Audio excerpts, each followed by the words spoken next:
my own child, we saw that there were areas that she was struggling with reading and writing.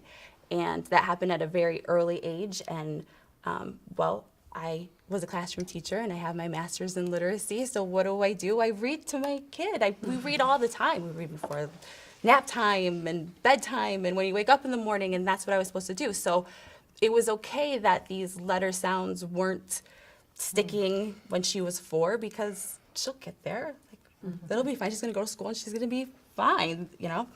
And then it just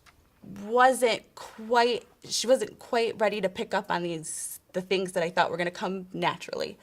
And so, you know, by the end of kindergarten, it's okay. I'll just work with her over the summer, you know, and we'll do a journal. Tell me about your day. Draw a picture. I mean, my kid loves to draw. Draw a picture, write 2 sentences.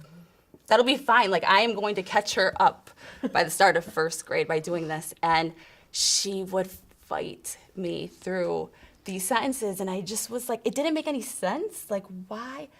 Just write these 2 sentences. Come on, and we'll fix it here. And let me fix this spelling of like, because no, that's not, you know, right? And tomorrow we'll do it again, and we'll do it again, and we'll do it again. And she just stuck her feet in. And I thought it was just a mom-daughter thing, you know, like, I don't know, I guess I just don't have the patience to work with my own kid, and it's that. But it's okay. By the time she gets to 1st grade, her teachers will know what to do, and it'll, you know, I'll be fine.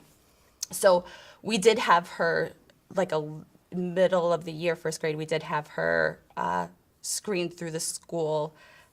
I don't know what the psychologist did, a small thing, assessment to see if maybe she did have dyslexia.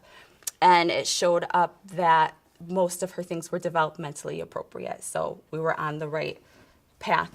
It'll be fine, it'll come. And I don't think you want to hear anything else as a parent than the reassurance that it will be okay. Oh, she is young. It was just nothing. I'm doing the right thing. I'm reading to her. The teachers are doing the right thing. It's like, fine. Okay, cool. And then it needed more help in 2nd grade, did well enough to test out of it. Like, it was this continual thing. And as I began to do my own research, and like, this just does not seem right. I do not get why this struggle is still there when interventions are being put into place that are supposed to be right. So what is it that's missing? And I felt on my own. I felt like there's no one else that's going through this. My kid is the only kid that is not responding to these interventions, and I don't know what else to do. And then as I started to look, it was like, gosh, it really sounds like it actually is this. And there really are ways out there to help her. And by the way, like, the ways that there are to help my child is also going to help other readers, right? It's not just to help kids that have dyslexia or struggle with reading. Those kids that are doing well in reading are still going to do well in reading, like, if you use these interventions. So it's like, I still find myself just like being like, but you're doing such a good job. Thank you, teachers, for trying to help and for listening to my story as I say, you know, can you please try this with my daughter? But you don't have to like go too far. Like, the help is actually there, and it's doing these, you know, specific interventions.